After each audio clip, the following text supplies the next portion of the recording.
Hello everyone. This video introduces the overall process and key operations for deploying a data center network in the CloudFabric Easy scenario. The recommended networking is used as an example. The networking consists of the service network and out-of-band management network. In the Easy scenario, the out-of-band management mode must be used. The deployment process in the Easy scenario consists of several key phases that will be introduced in this video. First, let's introduce the hardware installation phase. Upon device delivery, check the devices and move them into position. A server pre-installed with iMaster NCE Fabric will have a label like this attached to it. This is to help you quickly find the iMaster NCE Fabric server. Install the network devices based on the information, such as the equipment room survey. Note that in the Easy scenario, the service connections between network devices are generated by iMaster NCE Fabric. Therefore, do not connect service cables until the service connections are generated. As the out-of-band management mode is used in the Easy scenario, you need to connect the management interfaces of network devices to the out-of-band management switches. Next, install the iMaster NCE Fabric server in the specified cabinet. According to the network plan, the iMaster NCE Fabric server is deployed in dual-plane mode. For this reason, connect the Ethernet cables for the southbound and northbound planes to the out-of-band management switches. In Phase 2, you need to configure the out-of-band management network.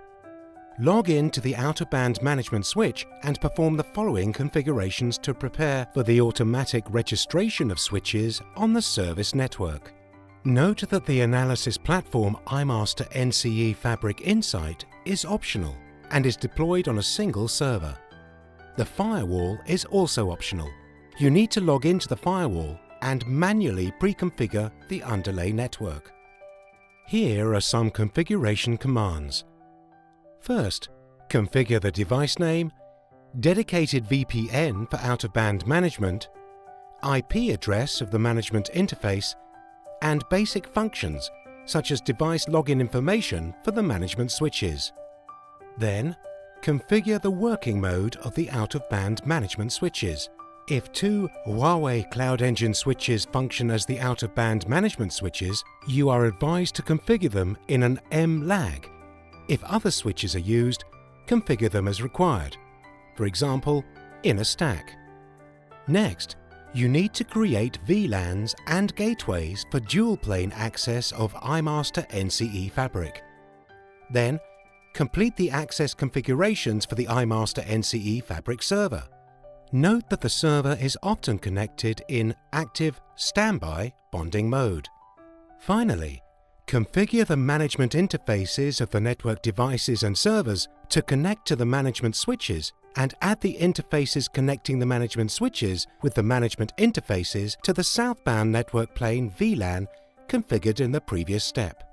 Because firewalls cannot go online through the ZTP process on iMaster NCE Fabric, you need to manually pre-configure the underlay network, including the hot standby mirroring, SNMP, netconf, and LLDP configurations. Here, only some key configurations are provided. For detailed configurations in this phase, you can refer to the Huawei CloudFabric Data Center Network Solution Easy Scenario product documentation on the Huawei Technical Support website. The third phase is to install the iMaster NCE Fabric software. In the Easy scenario, iMaster NCE Fabric can be installed using one of these modes. This video introduces the first two modes. For the third mode, you can refer to the product documentation. If a server is delivered with factory default settings, the OS and iMaster NCE Fabric software have been installed on the server.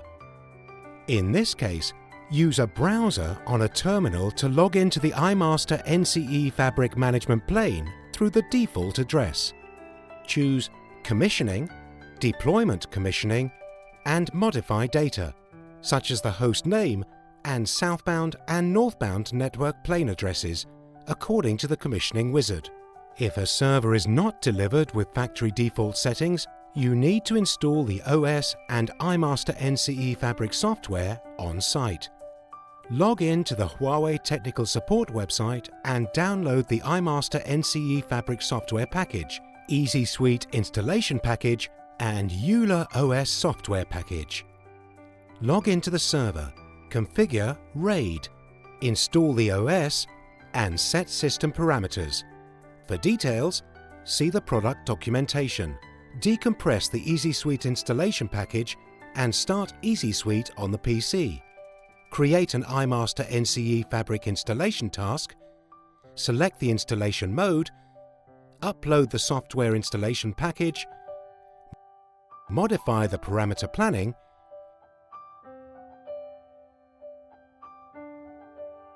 check the installation environment, and start the installation. Then, wait until the installation is complete.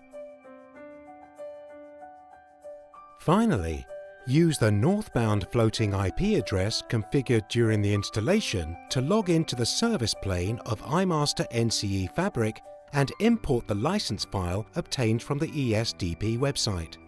In the fourth phase, let's use iMaster NCE Fabric to automatically bring devices online. Before devices are able to go online automatically, you need to complete the following initial configurations on iMaster NCE Fabric. Disable data synchronization upon first going online. Set the SSH fingerprint verification policy by turning on the two switches. Enable the SFTP service and create an SFTP account with the download permission.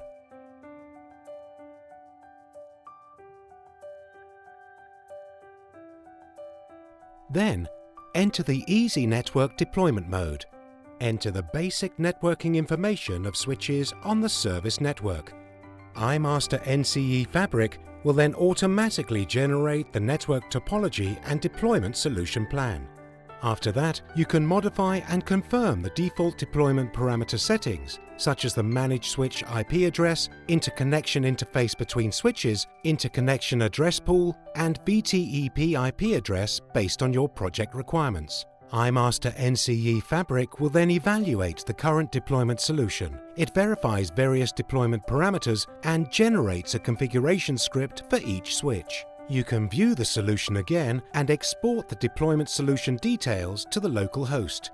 Then perform the following operations. Enter the ESNs of Spine 1 and Spine 2 in that order. The controller will match the configuration scripts of Spine 1 and Spine 2 based on the ESNs. Set the password for logging in to a switch through the console port. To change the switch version, you can specify the switch software package in CC format. Configure netconf and SNMP parameters for interconnection between the controller and switches. Upload the license files and index files of the switches. Decompress the deployment solution file exported from the controller and complete service connections between network devices based on the topology connection table. Select the switches to be brought online. The controller then instructs the switches to go online automatically. Finally, deliver the overlay service. In Access Port Pre-configuration, import the interface connection table so that the controller knows the interfaces connecting the server leaf nodes to service servers and delivers the access pre-configuration to these interfaces. Next, create a tenant and a VPC. If servers need to access an external network, enable the external network function, create an external gateway, and enter the interconnection interface and IP address between the border leaf node and egress router. After that, create the service gateway and VLAN ID of the server based on the service plan. Be sure to set the VLAN ID to 0 when a physical machine is connected. Add the physical interfaces on the server leaf nodes with the same configurations to one group so that configurations can be delivered in batches. Start the deployment and wait for a moment. When the progress reaches 100%, all configurations are successfully delivered. The logical networking diagram of the VPC is displayed. A logical router represents a VPN, a logical switch represents a subnet, and a logical port represents a server access point on a server leaf node. If you want to deploy other network services in the VPC, click Redeploy and repeat the preceding operations. If new servers need to be connected to the service subnet that has been delivered, click Access Port Expansion. Select a port group to which configurations are to be delivered. Note that if no port group exists, you need to create one. Enter the VLAN ID based on the service plan and select an existing logical switch for access. Start the access port configuration delivery. When the progress reaches 100%, the service is successfully delivered. To use more advanced network service orchestration functions, choose Service Provisioning from the main menu. For example, access the VPC list of a tenant and then access the orchestration page of the VPC. On the orchestration page, you can orchestrate more service functions. And there you go. You've now learned the overall process and key operations for deploying a data center network in the CloudFabric Easy scenario. Thanks for watching.